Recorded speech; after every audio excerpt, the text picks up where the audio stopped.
크게 두 부분으로 나누어서 볼 수 있습니다. 첫 번째 부분은 20절에서 24절 말씀으로 예루살렘 멸망에 관한 말씀입니다. 그리고 두 번째 부분은 25절에서 28절 말씀으로 이 세상의 종말에 대한 말씀으로 되어 있습니다.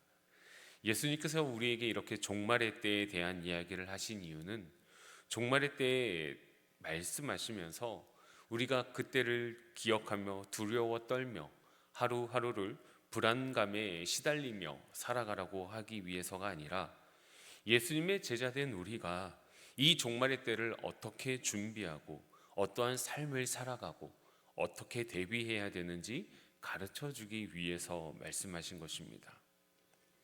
우리는 때로는 이 세상이 영원히 지속될 것 같다라는 잘못된 생각을 가지고 살아가는 존재가 아니라 예수님의 재림의 때를 기다리며 종말론적 신앙을 가지고 우리에게 주어진 하루하루의 삶에 최선을 다해서 살아가는 믿음의 삶이어야 함을 기억하시기 바랍니다.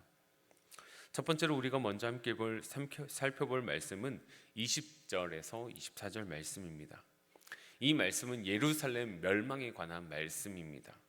실제로 예수님이 하신 이 말씀은 AD 70년에 로만 제국에 의해서 예루살렘이 멸망당함으로 인하여서 이 예언이 실현되었습니다. 실상은 예루살렘의 멸망에 관한 말씀이기도 하지만 자세히 들여다보면 이 세상 마지막 심판의 나라에 이루어질 일들을 미리 경고하기도 하는 말씀이기도 합니다. 이 마지막 때에는 무서운 심판이 임하게 될 것입니다. 오늘 본문 23절에서 24절 말씀 다시 한번 읽도록 하겠습니다.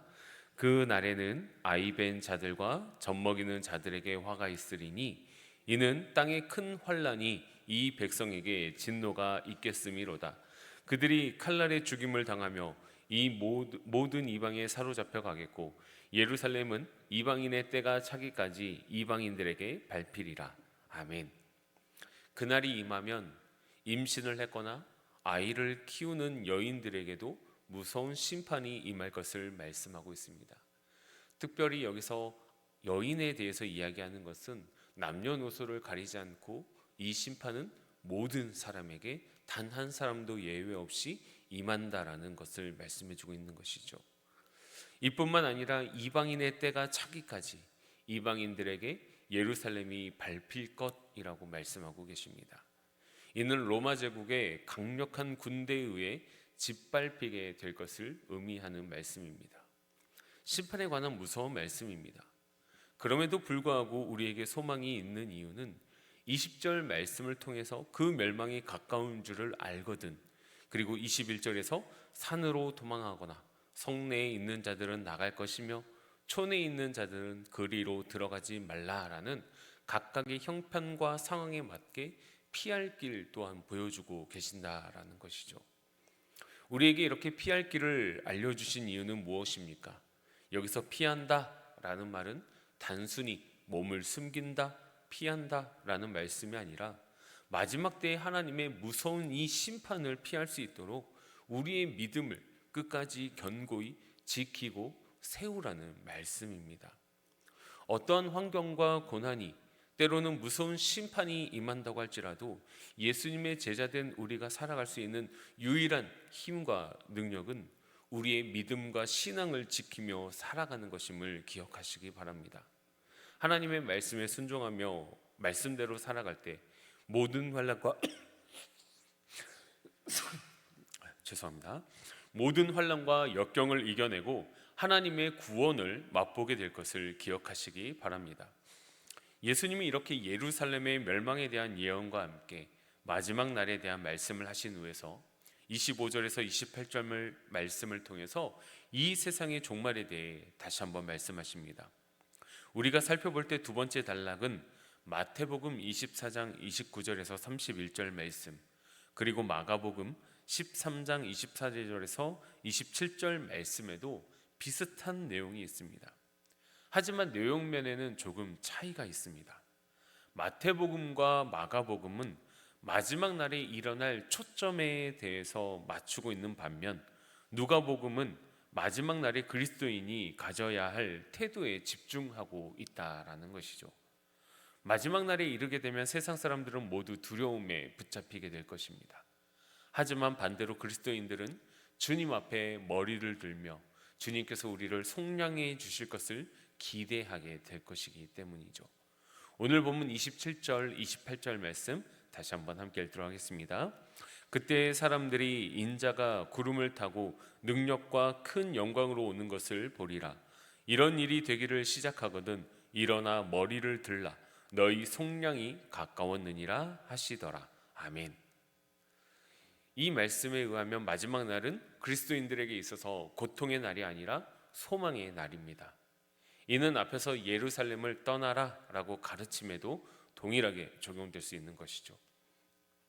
예루살렘이 파괴되고 멸망당하는 날은 고통의 날이 아니라 소망의 날입니다.